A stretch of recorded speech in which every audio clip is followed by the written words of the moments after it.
Então, Cláudia, hoje estamos aqui para falar sobre um paradigma que é muito significativo, assim, e importante, né, nas nossas práticas de atuação como orientadoras profissionais, que é o paradigma, então, do life design, da construção da vida, a partir de um texto que foi, assim, um marco, né, para as nossas trajetórias, que é um texto que foi publicado em inglês originalmente em 2009 e depois, em 2010, foi traduzido e está publicado na Revista Interamericana de Psicologia, no volume 44, número 2. O nome do texto é A Construção da Vida, um novo paradigma para entender a carreira no século XXI. E acho, não sei se tu concorda, Cláudia, que é assim, os autores, né, desse artigo são assim grandes nomes da orientação e do aconselhamento de carreira na atualidade, né, assim, que a gente vê assim, nossa, quanto autor reunido bom, né, para poder pensar essas e poder lançar as bases assim do aconselhamento de carreira nessa perspectiva. Claro, claro. É um artigo, então, que realmente para nós foi e ainda é um marco, né? A gente pode mencionar aqui rapidamente, né, os autores. Então, os autores do artigo de 2019, né? A Aliane falou dos autores do artigo de 2010, que é o em português. O de 2009, então, o título é Life Designing, a Paradigm for Career Construction in the 21st Century. Né? Então, os autores da versão original são Marc Savickas, a Laura Nota, o Jérôme Rossier, o Jean-Pierre Duvaudet, a Maria Eduarda Duarte, o Jean Guichard, o Salvatore Soresi, o Raul Vans Broek e a Annelise Pan-Vianney. Né? Enquanto que da versão em português são os mesmos autores, com também a Maria Célia Lassans, que foi a responsável pela tradução para a versão portuguesa. Né? Então a gente estava comentando antes sobre as nossas, como que marcou na nossa trajetória esse paper, né? Esse position paper, porque realmente é quando tantos autores bons que são pensadores da área se reúnem para pensar o campo de atuação e olhar um pouco para de que maneira que a orientação profissional, que o aconselhamento de carreira vai ser útil às pessoas do século XXI. Então, o que é preciso pensar? Quais são as grandes diretrizes, né? É um grande norteador para nós esse trabalho, porque ele acaba dando nome, acaba organizando, sistematizando uma posição para pensar o desenvolvimento de carreira, a orientação de carreira nesse cenário que a gente vive, que é de imprevisibilidade, que é de incerteza. Então, é um paradigma, se eu fosse dizer assim, por que você precisa conhecer esse texto, conhecer esse paradigma, é porque realmente aquelas teorias e abordagens mais clássicas da orientação profissional, que serviam no século XX, né, já não dão conta desses cenários que a gente tem atualmente no mundo do trabalho. Então, é preciso novos conceitos, é preciso recentrar os objetivos da intervenção e da pesquisa para, de fato, a área de orientação de carreira continuar atualizada, continuar contemporânea e poder se renovar. Né? Achei interessante uma das coisas que tu tinhas comentado antes, quando a gente estava conversando, antes dessa conversa, numa outra, que é um trabalho que lança luzes e lança uma agenda, né? Então, por isso que ele continua muito atual. Mesmo sendo um trabalho já de 10 anos, mais de 10 anos, a gente pode conversar um pouco sobre isso, né? O que tem ali que mais nos marca enquanto essas grandes diretrizes, né? Esse norteador, assim. Eu acho também, antes só da gente ir para esses aspectos, acho que é importante, assim, o quanto ele nomeia e sistematiza esforços que já vinham sendo feitos para atualizar as práticas do aconselhamento que até então vinham sendo utilizadas em um mundo que estava muito diferente, né? Então, assim, ele conceitua e engloba a ideia de que o aconselhamento, então, ele precisa ser diferente porque só vai ser mais incerto, só vai ser mais volátil, só vai ser mais ambíguo, e que os conselheiros de carreira, né, os orientadores profissionais, precisam estar conscientes que não dá mais para trabalhar do mesmo jeito que se fazia lá no século, no início do século XX, por exemplo, né? Que é preciso avançar em modelos, técnicas e entendimento também das trajetórias globais, né? Não necessariamente só do papel de trabalho. Acho que isso é um marco também no texto, né? Claro. E é tão bom ver autores, primeiro que na psicologia, muitos autores que a gente estuda não estão mais vivos, né? E leva muito tempo, parece, para as coisas se renovarem. Então, é tão bom quando a gente tem autores que estão, pensadores da área, que estão se reunindo, né, para construir uma perspectiva. Acho que é isso, o paradigma Life Design é uma perspectiva, não é uma teoria, mas é uma lente para enxergar o mundo, né? Esse olhar. Então, construir isso de forma conjunta. A gente tem nomes tão importantes de pensadores construindo esses objetivos de forma conjunta. Eu acho isso fantástico. E lançando algo que não está pronto, lançando perguntas, lançando assim, olha, é preciso pesquisar mais sobre isso, é preciso desenvolver mais esse tipo de conceito. A gente ainda não sabe sobre isso. Mas se precisa investigar. Exato, eu acho isso de uma generosidade, assim, incrível, de uma honestidade também, né, e ao mesmo tempo quando eles revisam as teorias tradicionais, por exemplo, enfim, abordagens, por exemplo, do Holland, né, do Super, eles não vão dizer assim, isso aqui bota no lixo. Não, vão dizer assim, tem conceitos que continuam sendo úteis, mas que precisam ser revisados, que precisam ser revisitados, né? Ou seja, não é que a abordagem, por exemplo, as questões do modelo Riasek do Holland não servem. Não, a gente não pode usar isso de uma forma rígida. Prescritiva, né? Ou prescritiva. Então, a gente pode usar isso como mais como uma linguagem para descrever a si mesmo, descrever a sua personalidade, descrever os contextos de trabalho e ajudar a pensar, né, como mais uma ferramenta para ajudar a se pensar e não como algo prescritivo, né? Ou enfim, a própria teoria do super continua sendo muito presente até no próprio paradigma Life Design, se a gente vai ver todos os princípios, né, de ser algo ao longo da vida, preventivo, contextual, holístico, isso estava já na teoria do super, né, assim. Então, não é...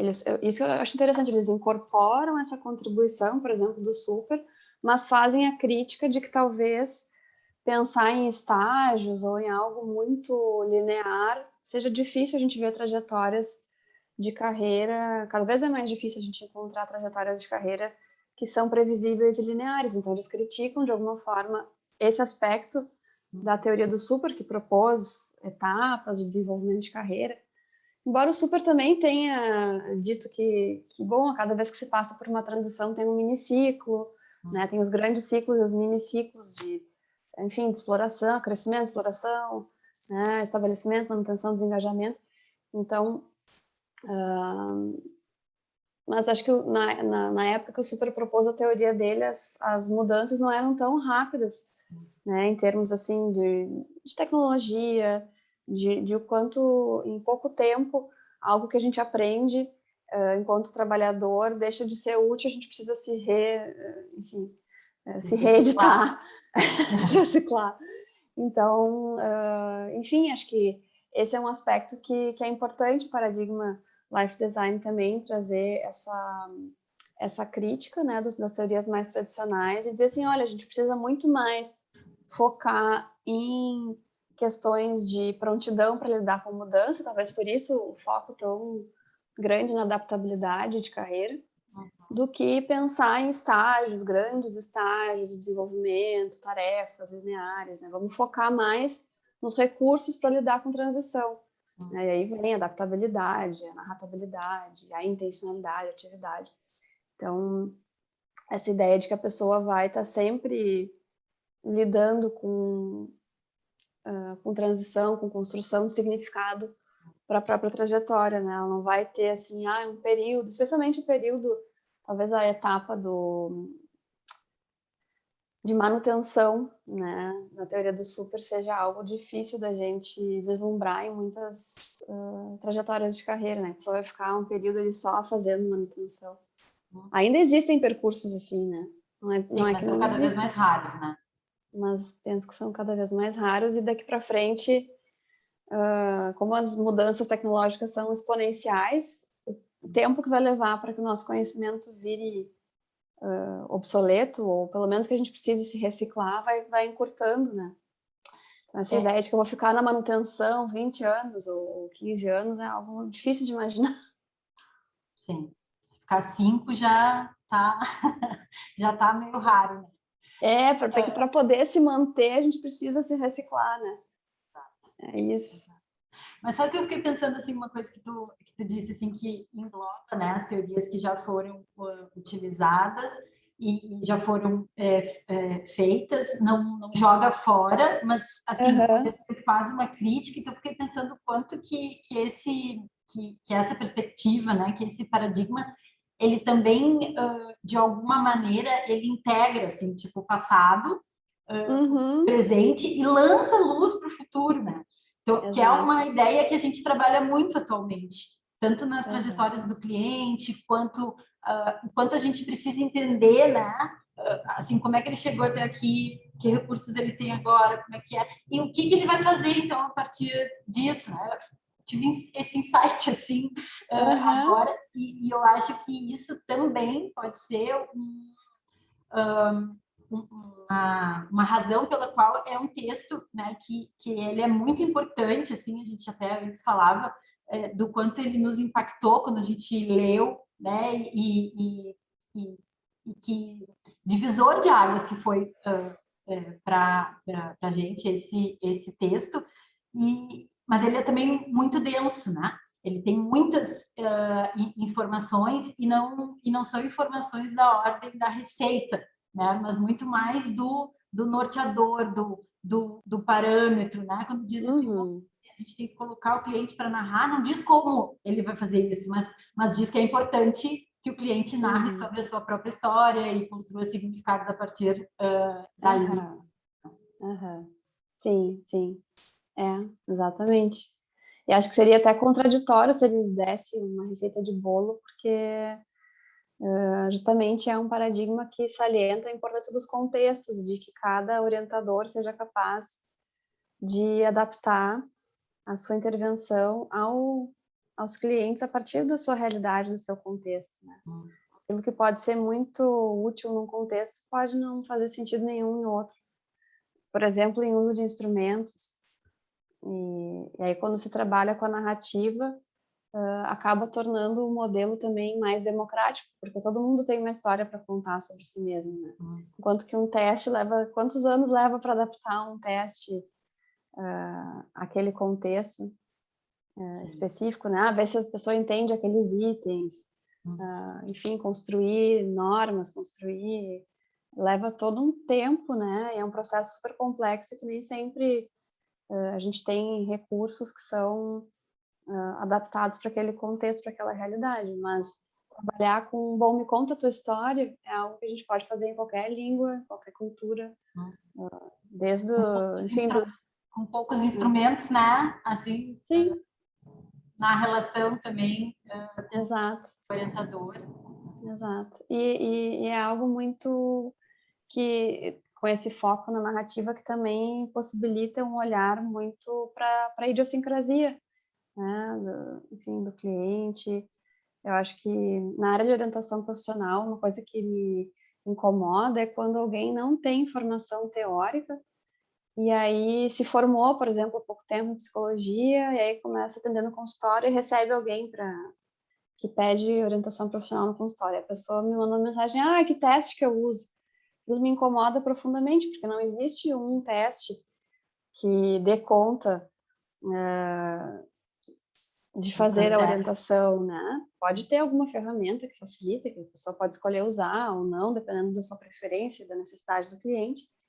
Mas o que é fundamental é entender cada pessoa naquilo que ela tem de único, e é a narrativa que vai nos ajudar a fazer isso, né? Eu me conta a tua história, se dispor a escutar, uma série de habilidades que a gente, na psicologia, tem tanto treinamento para usar, e que também é assim na área de aconselhamento de carreira, né? Compreender o sujeito na sua complexidade, não tentar, enfim, reduzir a um teste, né? Ou a um instrumento qualquer.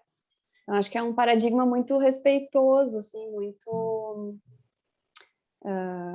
muito atento, assim, a essa sutileza, né? A individualidade, a necessidade de adaptação. Então, acho que a primeira sensação que eu tive quando eu li esse texto foi um alívio, assim, porque como a gente já vinha trabalhando na Universidade Federal do Rio Grande do Sul, com a abordagem do super, depois do Savicas, não foi nenhuma grande novidade em termos assim, nossa, como é que alguém pensou nisso que nunca se tinha pensado antes? Não, foi algo mais no sentido assim de que bom que essas pessoas, esses autores nomearam uma série de princípios que a gente já usa na prática, mas que agora a gente consegue dizer e compartilhar, né? Por isso a importância da gente ter teorias, ter textos que nos ajudem a organizar um pouco, né, aquilo que a gente faz e até ensinar outras pessoas também a fazer, porque a gente tem que, de alguma forma, explicar o que é feito e por que é feito, né? Qual é a grande direção? Às vezes a gente está, por exemplo, num atendimento de aconselhamento de carreira, a gente pode estar um pouco perdido em relação a que técnica usar, mas a gente pode estar tranquila em relação à grande direção, né? Eu estou ajudando essa pessoa a desenvolver recursos, eu estou ajudando ela a narrar, a refletir, a se preparar para lidar com mudanças. Isso que é o mais importante, não tanto se eu estou usando a técnica A, B ou C, porque técnicas tem milhões, mas qual é o começo, meio e fim, qual é a história desse processo de orientação, né? Como tu falou, tem uma história do artigo, né? Que ele integra o passado, presente e futuro. E essa pessoa que está aqui comigo, como é que ela vai construir também essa história? Como é que a gente vai construir juntos essa história de onde que ela veio, onde é que ela está e para onde é que ela vai, né? Então, esse senso de intencionalidade, de direção, tudo isso se a gente está fazendo isso, a gente fica tranquila que está bem, a gente está fazendo um bom trabalho. Eu acho que porque eu acho que isso fala também dos objetivos, né, que a gente já foi falando aqui, mas só para dar um pouquinho de nome, assim. Isso, então, exato. dos objetivos da intervenção e também dos princípios, né? Porque se a gente, assim, como esse exemplo que tu deste, assim, a gente está meio perdido, mas a gente volta daí para as bases, né? Daí eu acho que a importância também deste norteador. Eu posso não estar fazendo e usando as técnicas tais que eu aprendi lá não sei onde, mas será que eu estou, então, respeitando a história do cliente, colocando ele para adquirir significado da sua própria história? Né? Então, acho que isso também nos acalma, né? Enquanto contexto, e também permite que a gente dê voz assim, para as trajetórias cada vez mais singulares dos clientes, né? Que isso também é uma ideia trazida no texto muito forte. Né? Mas falando dos princípios, acho que vamos dar uma pinceladinha assim, né? Nos princípios que ele traz, assim, porque é um texto que traz muita informação, mas também ele vai organizando, né? Então, ele fala de princípios, que é, então, o holístico, contextual, preventivo e ao longo de toda a vida. A Cláudia já tinha falado isso, que são ideias que já estão, talvez, não tão explicitamente, lá, por exemplo, no super. Né? Então, quando a gente está falando assim, ao longo de toda a vida, o que a gente está querendo dizer aqui? As intervenções em aconselhamento e desenvolvimento de carreira, elas acontecem desde de quando se nasce, né, até quando se morre. E claro que não vão ser as mesmas, mas é possível intervir com este foco em diferentes etapas, né, da vida. Claro. Tá aí o teu trabalho com as abelhinhas para falar disso. Não deixe de me lembrar, né? E fiz isso assim bastante antes, né? De ter esse position paper, assim. Talvez até já estavam trabalhando, mas não tinha essa Sim.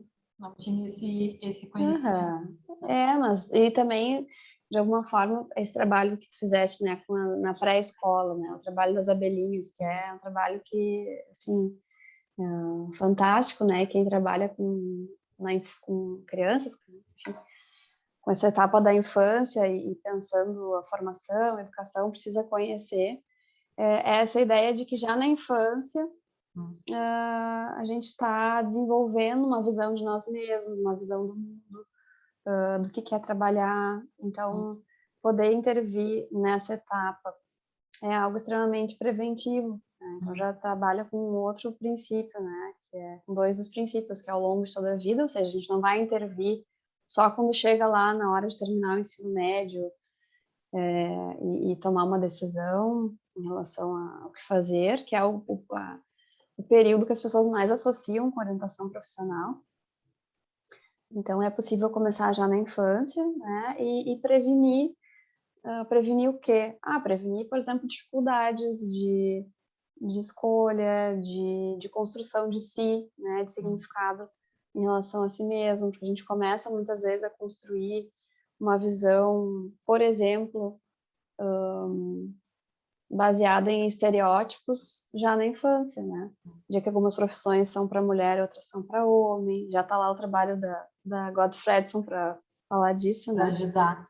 Que já muito cedo, acho que ela fala por volta dos 5 anos de idade, já começa essa circunscrição em termos de gênero, depois em termos de classe social, né? O que é apropriado ou não, dada a minha classe social. Então, se a gente puder ajudar a flexibilizar isso já na infância, fantástico, né? Um adolescente que vai chegar já com uma visão de mundo, a princípio, mais aberta. Né? E da mesma forma, se a gente puder trabalhar não só com os adolescentes, mas depois com adultos, com universitários, porque o ser humano está sempre em desenvolvimento, né? E sempre vai estar se deparando com esquinas na vida e com a necessidade de fazer escolhas, né? E aí vão surgir conflitos que são relacionados com aquela etapa do ciclo vital e com questões do seu contexto também. Então, acho que isso é super importante, né? A questão dos contextos também, de que um dos princípios também é que a orientação seja contextual. Então, se a gente vai fazer, por exemplo, um grupo de orientação profissional numa escola, um colégio particular, é uma realidade, né? Que os jovens cresceram numa família em que todo mundo fez um curso superior, já estão ali, aquilo já faz parte da linguagem familiar, né? Se a gente vai para um contexto mais favorecido, de periferia, as trajetórias dos pais muitas vezes não passaram, né? Na maioria das vezes não passaram por ir para a universidade. Então, como é que esse jovem que quer concluir o ensino médio e entrar num curso técnico na universidade, como é que ele vai lidar com esse contexto e com outras necessidades, né? De trabalhar ao mesmo tempo que estuda, de problemas de segurança, problemas de, enfim, uma série de dificuldades que são muito específicas daquele contexto que um jovem de classe média, média alta, não nem sequer para pensar. Nessa ideia contextual, assim, acho que também muitas vezes a área da orientação profissional sofre duras críticas, assim, né? De ser uma área elitista, de ser uma área de que a orientação profissional é só para quem tem recursos, e acho que esse paradigma, tu usaste uma palavra antes, respeitoso, né? Mas democrático também, ele traz essa possibilidade de poder intervir, inclusive, né, em contextos menos favorecidos, em minorias étnicas, em minorias raciais, trabalhadores precários. Então, tem também essa amplitude para poder atuar nos mais diferentes contextos, né? Não só do contexto de classe média alta, branca e de homens, né? Como a gente pode ver que era um mundo muito diferente, muito mais linear lá quando o Super, né? Desenvolveu o estudo dele lá na década de 50. Então, acho que isso amplia a nossa possibilidade de intervenção e lança bases assim, de que o que fazer, né, em diferentes contextos fica mais abrangente, e aí o como eu posso, então, manejar de acordo com o recurso, de acordo com os instrumentos, de acordo com o contexto que eu tiver. Né? Sim, sim. Eles fazem essa diferenciação no texto, né, entre os trabalhadores, acho que eles chamam centrais, né, centrais e periféricos, ou nucleares, agora não tenho certeza. Nucleares, eu acho. Acho que é nucleares, é. Uhum. Então, mas a ideia é assim, bom, tem algumas pessoas que são mais nucleares para aquela organização, que se aquela pessoa for embora é a cabeça, né, da organização, e depois tem pessoas que são mais facilmente substituíveis, digamos assim, né, que não têm tanto conhecimento, tanto recurso a ponto de ter mais estabilidade. Então, são pessoas que vão ter que lidar com trabalhos menos seguros, com trabalhos mais precários. E, claro, tem toda uma questão aí de justiça ou injustiça social também, que faz com que muitas pessoas trabalhem em situações precárias, não é só porque elas não estudaram X anos, enfim. Mas como é importante reconhecer que essas pessoas têm necessidades muito diferentes em termos de orientação. Não adianta chegar para alguém que, sei lá, tô pensando em alguém que trabalha vendendo empada na beira da praia, né?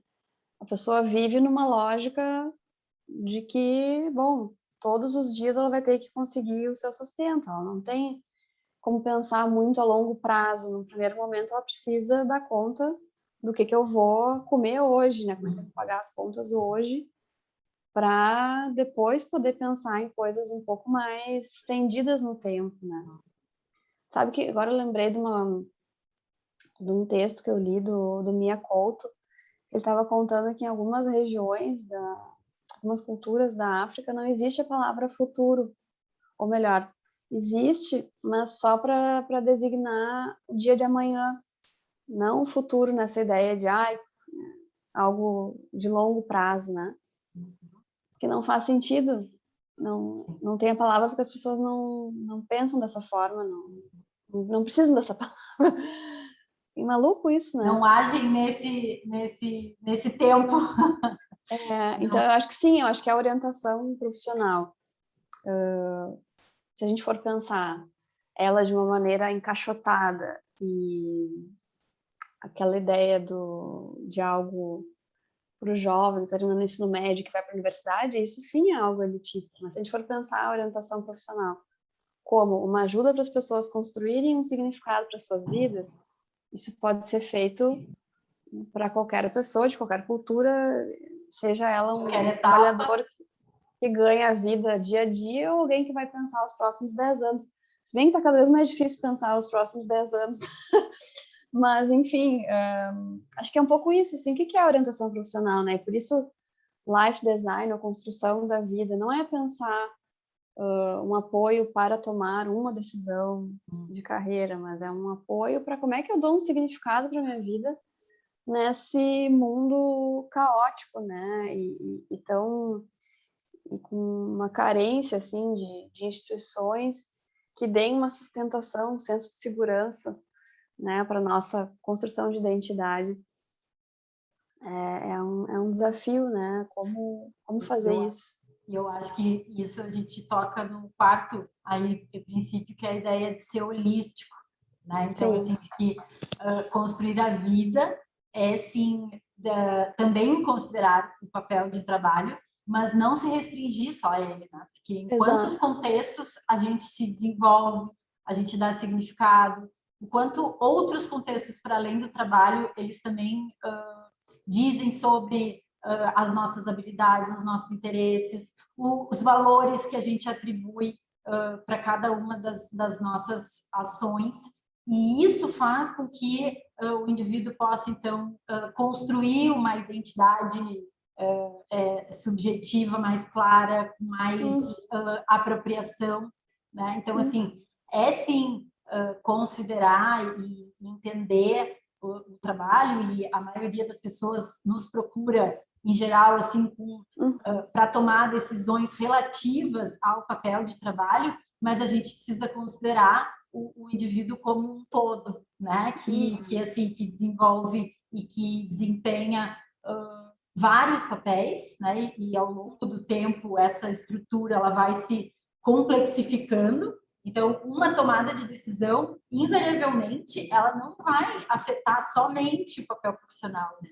E como é que vai ficar a família, e como é que vai ficar os estudos, e os interesses, e os amigos, e os filhos, e tantas outras vertentes e cenários, né? Que é preciso também ser levado em consideração em uma tomada de decisão, um processo de transição. Com certeza, com certeza. Essa ideia que a gente às vezes pensa que, pensa muito na realização através do trabalho, né? Mas não é só através do trabalho. E para algumas pessoas, dependendo do significado que elas dão para o trabalho, elas vão talvez esperar mais uma satisfação de vida através do trabalho, outras vão esperar se realizar mais através da família. O trabalho vai ser uma forma de sustento e de socialização, né? Acho que isso de poder olhar para os valores, que já estava lá no trabalho do Super, muito marcadamente, esse olhar para os papéis e para os valores, expectativas de valores e saliência dos papéis. A gente precisa ter respeito também em relação a isso, não impor os nossos valores, ou mesmo que isso seja, porque é óbvio que eu não vou impor, assim, mas isso é tão sutil que às vezes, por exemplo, eu gosto muito de trabalhar e valorizo muito o trabalho, então daqui a pouco eu também espero que, né, mesmo sem me dar também conta, valorize. é difícil, porque tem algumas pessoas que vão daqui a pouco, enfim, vão se sentir mais realizadas com a família ou nos tempos livres. Eu lembro de uma pessoa que participou de um grupo que a gente fez lá na universidade, eles eram seguranças da universidade, né? Então era para pensar a carreira dele e tal. E aí tinha uns participantes que ele tinha uma identidade muito interessante, assim, como membro de uma escola de samba. Então o jeito dele de caminhar, de falar, tudo isso estava perpassado por essa identidade como membro dessa comunidade aí do samba e tal. E aquilo para ele era a grande alegria da vida dele, era né, o carnaval e o ano todo preparando aquilo e tal. E no trabalho dele, bom, ele também levava um pouco dessa malemolência, dessa alegria. E o trabalho tinha ali uma importância muito grande também, a identidade de trabalhador, mas muito pela via de conviver com os amigos no trabalho, de ter uma estabilidade financeira que ele podia manter a família. Ele não queria ser um segurança cada vez melhor, fazer um novo curso. E também era o jeito que ele lidava com aquilo. Ele também não tinha uma demanda de estar constantemente se atualizando, né? Ele ia se aposentar naquele trabalho. E acho que é isso que é interessante, que o paradigma Life Design, ele é fundamentado em duas grandes teorias, né? Que é a teoria da construção de carreira e a teoria da construção de si. Então, a teoria da construção de carreira do Mark Savikas, a teoria da construção de si do Jean Guichard. E o Jean Guichard fala das formas identitárias subjetivas, né?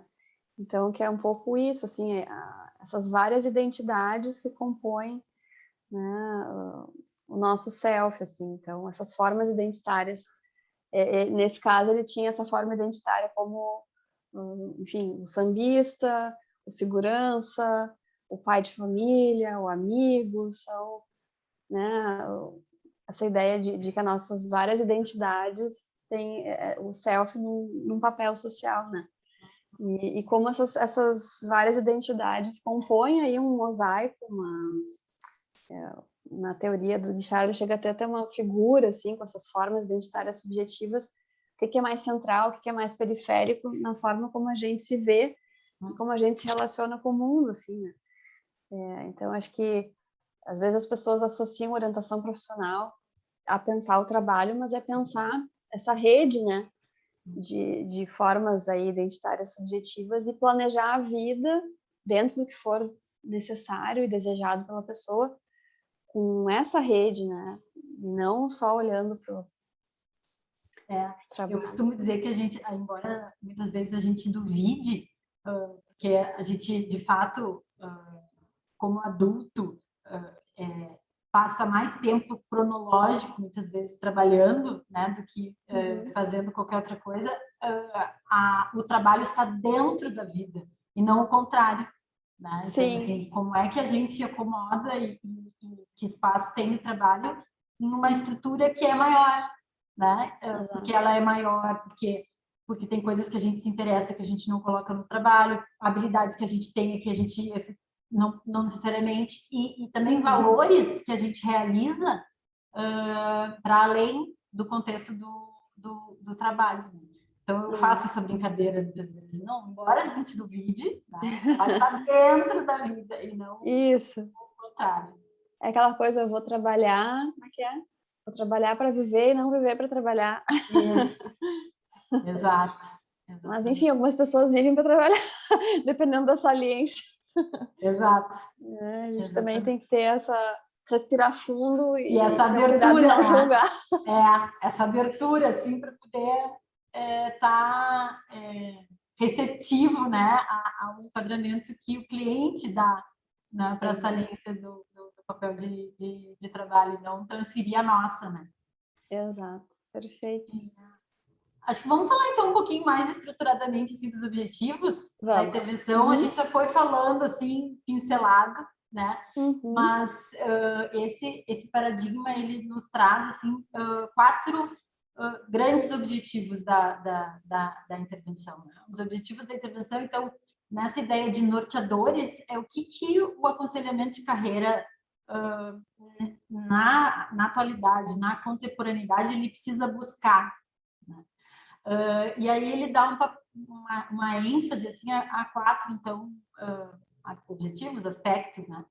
E o primeiro é, então, a adaptabilidade de carreira, né?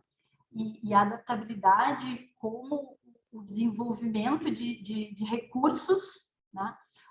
Para lidar com a mudança. E como isso é atual, mesmo sendo um termo que já se fala assim desde 1980.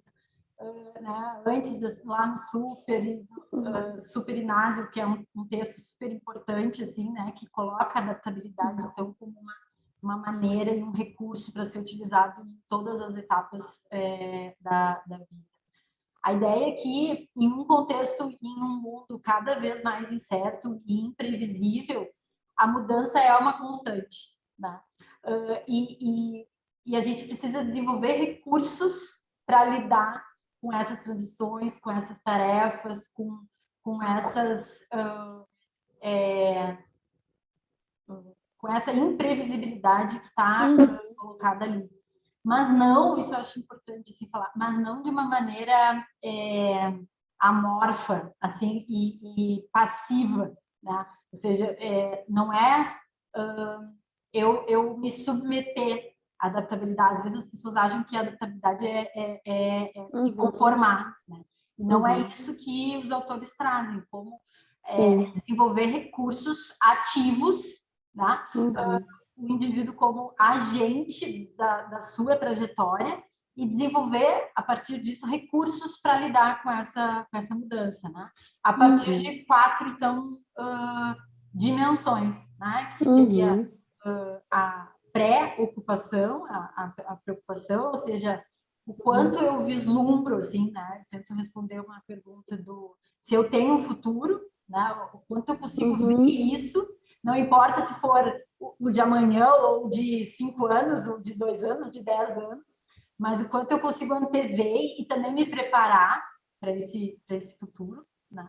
Aí depois tem o controle, que é, assim, da gente poder se perguntar, né, quanto é que esse futuro depende de mim, e a gente sabe que não depende completamente, mas uma parte depende, então como é que eu vou lidar e o que eu vou ter ingerência para eu poder realizar esse futuro que eu vislumbrei. Aí tem a curiosidade, que é muito próximo assim, a comportamento exploratório, né? De se perguntar assim, quais são as possibilidades, né? O que eu tenho para mim, como é que eu me vejo e o que eu gostaria de fazer e poder fazer movimentos de busca e de ensaio e experimentação nesse contexto. E aí a gente tem a confiança, que é muito próxima também da autoeficácia, né? E recentemente o Savickas falou que é a mesma coisa, que é essa ideia de o quanto eu sou capaz de realizar aquele futuro lá que eu vislumbrei e tenho, me sinto apto para conduzir esses projetos, né, da minha vida. Ah, perfeito. Às vezes, quando a gente fala adaptabilidade, pode soar, como tu disse, assim, né? Se adaptar, mas a ideia é muito mais, uma palavra que para mim fica da adaptabilidade é prontidão. Né? Assim, a gente está num mundo que está sempre mudando, tem mudanças que partem de nós, outras partem do contexto, podem ser traumas, podem ser situações de ficar desempregado, né? Seja porque a gente quis ficar desempregado, ou porque a empresa fechou, porque teve uma fusão, enfim. Então, no fundo, como é que a gente antecipa, planeja, né, se orienta ao futuro, desenvolve um senso de responsabilidade, de curiosidade e de confiança. E é isso que a gente trabalha muito no atendimento, né? Acho que essas são grandes direções. Uma vez um pai de um adolescente me perguntou assim, ele estava se inscrevendo para fazer uma maratona de orientação profissional lá na URGS. Aí ele perguntou assim, isso funciona? Eu achei tão boa a pergunta. E assim, direta, né? Isso funciona? E eu perguntei para ele, pois é, depende, funciona para quê, né? Qual é a expectativa? Então, assim, se a pergunta é, isso funciona? Ah, meu filho vai sair daqui decidido depois de um dia de orientação intensa? É provável que não, né? Mas ele vai sair com mais capacidade de decidir, porque ele vai sair, talvez, se dando conta que ele precisa explorar mais, que ele precisa ser mais curioso, talvez percebendo, se ele sair daqui explorando mais, já é um bom, já funcionou, né? Então é um pouco assim, né? Nesse sentido, quando a gente pensa essa intervenção foi boa por quê? Para quem? Por quê, né? Então, assim, se ajudou a desenvolver mais senso de orientação ao futuro, de mais confiança em si mesmo, mais exploração, mais senso de que eu sou capaz de fazer isso sozinha, não preciso só fazer, escutando o que os outros esperam de mim. Então, funcionou. Agora, se eu vou ter uma resposta para sempre, é provável que não, né? Mas quais de nós, né, temos uma resposta para sempre? A gente nem quer atingir esse tipo de objetivo, porque é uma grande ilusão. Exatamente. Bom, então, o primeiro objetivo é a adaptabilidade, o segundo é a narratabilidade, que é ajudar as pessoas a conseguirem narrar, contar a sua história e, a partir da narrativa, ajudar a construir significado para a própria trajetória, né? Porque a narrativa é isso, né? A gente, quando precisa se organizar, a gente conta uma história, né? Que integra, né? Da onde que eu vim, onde é que eu tô, para onde que eu vou, que dá um senso de coerência, de integração, né? Para o nosso percurso. Então, pode ser que eu trabalhe em diferentes países, em diferentes empresas, que eu esteja passando por várias mudanças, mas eu posso conseguir contar uma história que conecte esses vários fragmentos, e isso é importante para a nossa saúde mental, para a gente conseguir se sentir mais organizados, né? Basicamente é isso, assim, essa ideia da narrativa. Essa ideia de integração ela é muito interessante, né? E narrabilidade com adaptabilidade são quase que dois recursos assim que eles são complementares, sim, né? E diferentes. Eu gosto muito de uma uma frase assim que diz assim, a narrabilidade é aquilo que torna contínuo, né? É aquilo que estabelece assim um senso de continuidade. E a adaptabilidade ela é útil quando existem mudanças, né? Então é lidar com os gaps e com as transições ao mesmo tempo que a gente desenvolve uma narrativa de integração, né? E essa integração passa, sim, por transições, mas o que a gente consegue unir, né, de uma forma coerente, organizada e integrada também. Sim, sim. É um desafio, porque a gente vive transições, às vezes, tão bruscas e tão traumáticas que conseguir estabelecer uma ponte de significado através da narrativa é um esforço, não é algo que está dado, né? Não. Por isso que o nosso trabalho é ajudar as pessoas a fazerem isso, senão elas fariam, se fosse tão fácil, elas fariam sozinhas, né? A gente precisa contar para alguém que nos ajude a construir esse fio da meada, assim, o que às vezes, desde a infância, ou enfim, não necessariamente desde a infância, mas adolescência, que linhas mestras aí da minha história, que temas que conectam esse passado, presente e futuro, né? E se dá conta que a gente tem diferentes maneiras de dar continuidade para esses temas. Acho que é isso que também faz com que esses recursos sejam complementares, né? Se eu consigo narrar melhor, também eu consigo lidar melhor com mudanças. Se eu consigo, enfim, ter mais adaptabilidade, também eu consigo dar mais sentido para o meu percurso, né? Tem um terceiro objetivo, que é um objetivo de atividade, né, que nada mais do que colocar em ação, né, esses recursos, ou seja, fazer coisas. Né? A atividade e acho que isso também é interessante como um objetivo, ou seja, tu não vai só falar, tu também vai colocar em ação, né? Realizar. Então, a gente pode planejar, desenvolver recursos de confiança, narrar, mas sobre quais comportamentos a gente está falando. Então, a gente tem que a parte experimental, comportamental, né, do que é que se faz, as atividades que são desenvolvidas e de que maneira que se faz, né? Que aí entra o quarto. Exato. Isso é super importante, porque a gente só constrói um projeto de vida fazendo, né? Ou constrói, enfim, esse life design botando a mão na massa. Então, assim, eu acho que eu vou gostar de, sei lá, fazer um intercâmbio. Bom, eu preciso ter alguma vivência relacionada a isso para poder testar essa hipótese e continuar construindo o projeto. Acho que isso é super importante também e aparece muito na prática do aconselhamento. Às vezes as pessoas ficam com tudo na cabeça e elas não fizeram nenhum experimento daquilo.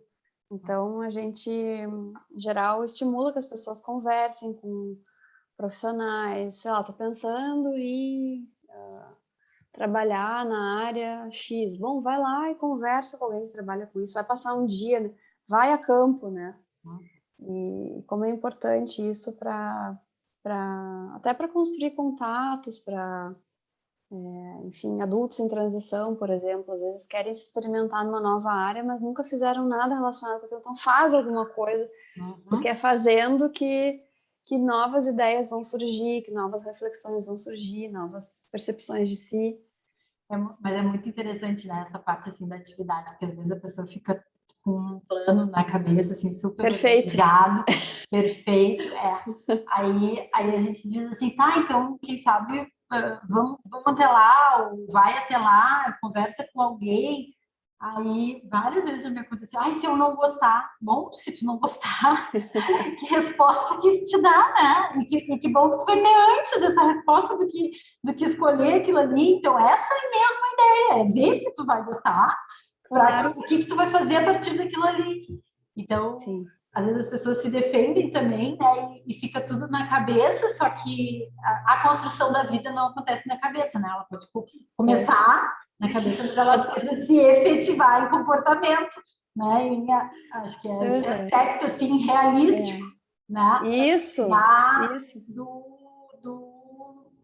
Dessa perspectiva. Isso, porque no papel cabe tudo, né? Na cabeça. Aí quando a gente vai fazer, vê que também não era tão perfeito assim, mas é o possível, bom, né? Isso. Bom, e aí o último princípio, então, desculpa, objetivo, né? O princípio, agora a gente está falando dos objetivos, então, que é ajudar a desenvolver a intencionalidade, que é essa ação com significado, né? Eu fazer algo de uma forma com um propósito, assim.